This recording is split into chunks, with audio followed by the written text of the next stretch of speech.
Hi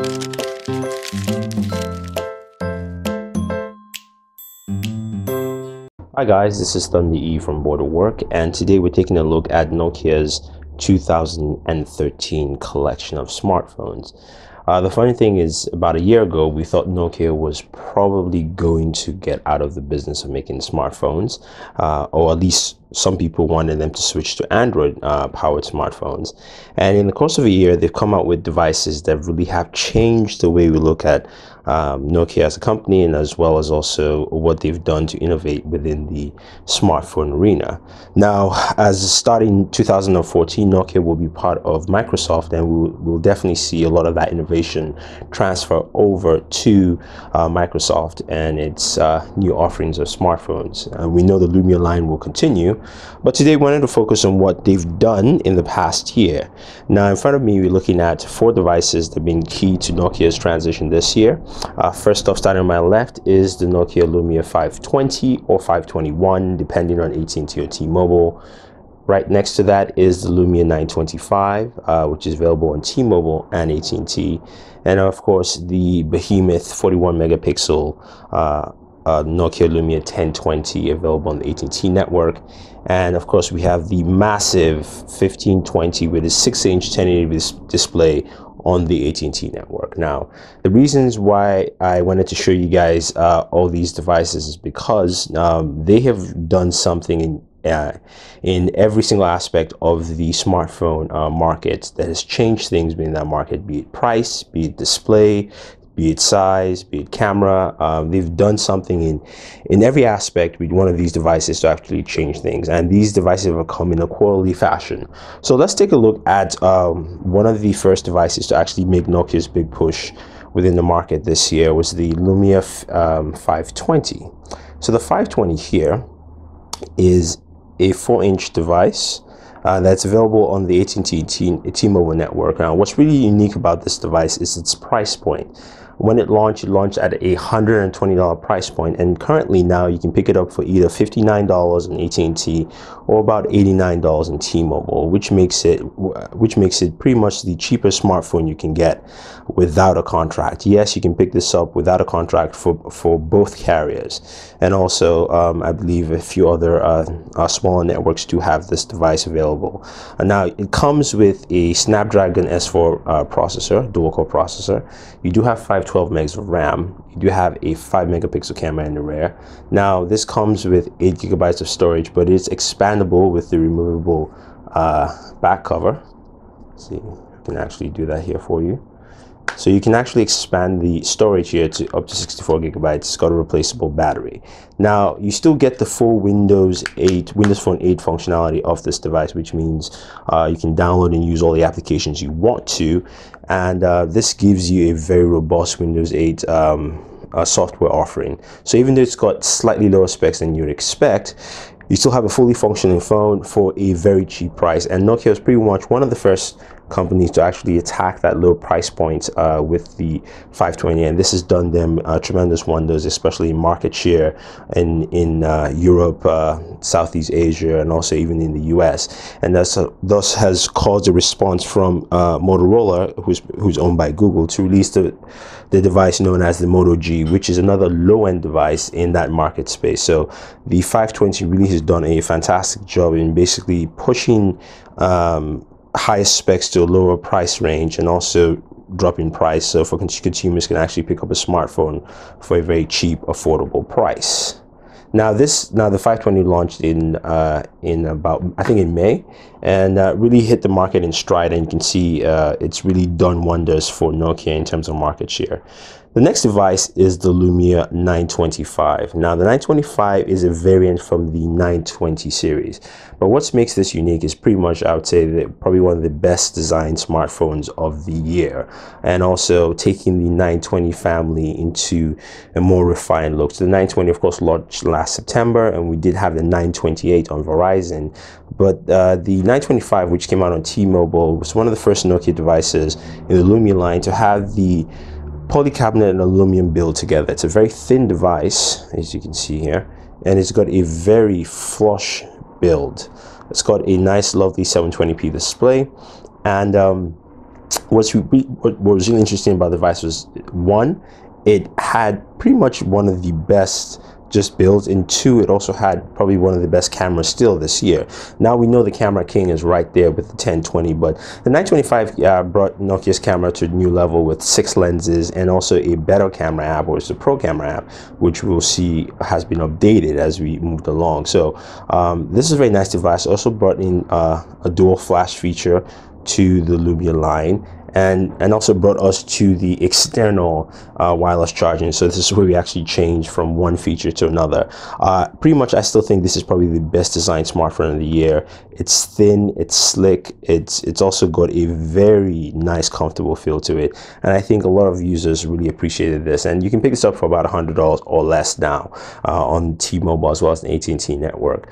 And you've got 4G LTE compatibility. Now, in terms of processing power, you do have a Snapdragon S4. And you also had 1 gig of RAM. No expandable storage on this device here. I believe it's 16 or 32. I just forgotten, but you still have either minimum 16 gigabytes of internal storage here. And this is a very slick device that really brought Nokia's attention back to its hardware build. And I think it's also done a good job in creating the atmosphere for Nokia this year. Now, a third device is the Lumia 1020. This is a device that pretty much set Nokia's standard for what photography is on a smartphone today. Now it retails for $99 on AT&T. It's exclusive to the AT&T network in the US, but of course you can get it unlocked worldwide. One of the main features of this device is the camera. As you can see here, it's got a 41 megapixel camera with an active shutter. You've got 2 flash. You've got a dual xenon flash for photos, and you've got an LED flash for recording video. And now this thing has 4x looseless zoom, and also your pixel ratio is 7:1. So which means, you know, when you're taking a 5 megapixel photo, it's better than pretty much any 20 megapixel photo right now on the market. This is one device that really set the standard for photography, and till this very day, until this point, no one has actually come close to matching what Nokia has done in terms of video as well as photo quality on a smartphone camera. This is also the first Nokia device to support 2 gigs of RAM. It's still powered by the S4 processor. It's a dual core processor in here, but of course Windows Phone really shines because it can work on lower powered devices because of how smooth the operating system was. But one of the cool things about this device is that Nokia brought in the camera technology and took it to a whole new level, where you now have things like the refocus app, where you can take photo and refocus on different aspects of an image all at the same time. Of course, this happened because with the better camera technology out there, and the video quality of this camera is fantastic. Pretty much all my videos I've done in the last month or two have been with the Lumia 1020, except this video because I'm recording with a different camera. But this has been a standard bearer. It also comes with you can also get a camera grip, so you can actually slide it in and use it as a physical camera, which is nice. And this really has set the standard for photography on any smartphone, and Nokia has really pushed the barrier there. So most companies now are looking to combat with, you know, people like Sony come with a 20 megapixel camera. You had LG come out with its 13 megapixel camera with OIS. Again, I forgot to mention, it does have built-in OIS. All this, the first 3 devices here have built-in OIS except the 520, which of course is a low-end device. And finally, the big boy, which just hit the market, is the Nokia Lumia 1520. Now this brings in a lot of innovations and a lot of things into the sphere for Windows Phone and Nokia. It's the first Windows Phone device that has a quad-core processor, the Snapdragon 800, the darling of the industry. You've got 2 gigs of RAM, but also this is the first Nokia device to also support a 6-inch display, and this has a massive display here. A couple of birthdays, slide that off here. And it also has the highest pixel density display. So this is one of the first devices that has pretty much the best visibility in sunlight, and you know, they've done a very good job there. The other innovation they brought in also was bringing in a 20 megapixel camera, whereas granted it's not 41 megapixels, and really the 41 megapixel camera was meant to be a standard bearer for the company.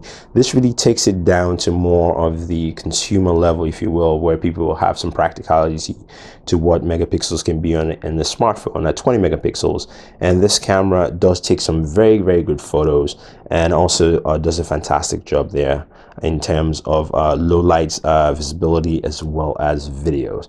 Now, you know, it's one of its direct competitors is the Galaxy Note 3, and I think this does a good job in bringing Nokia into a competition level. Now, you can pick this up, the 1520, for only $99 right now in AT&T, and it really is a device that has pushed things down in price. Also, the 1020 is priced at $99 currently on the market.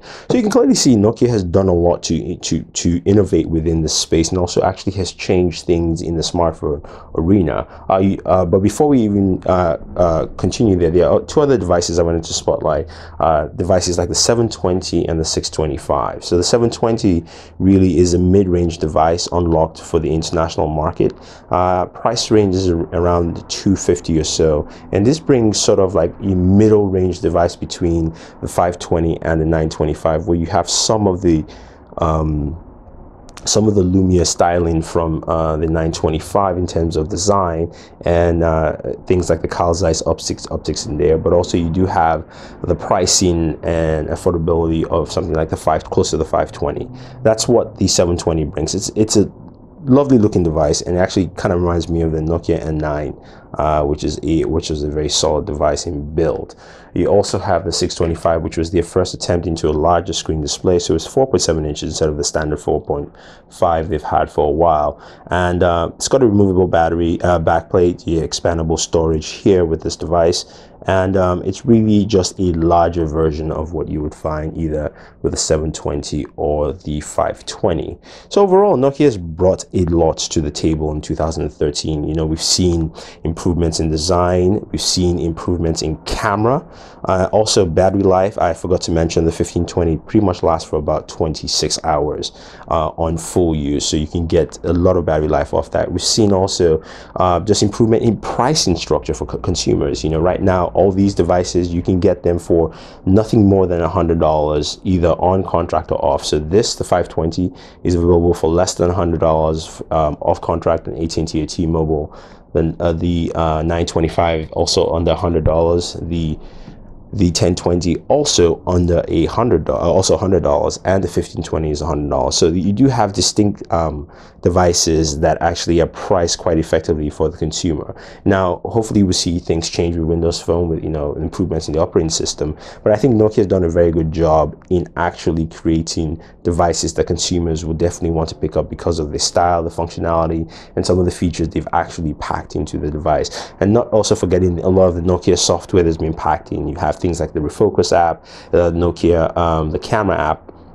You have the Nokia Beam, Nokia Hear Map software. So there's a lot of software that actually goes a long way in making these these four devices you see here solid and pretty much great performance overall. So if you guys have any questions or any comments about Nokia's lineup and what I've talked about with Nokia's 2013 smartphone lineup, from the 1520 all the way down to the 520, let us know.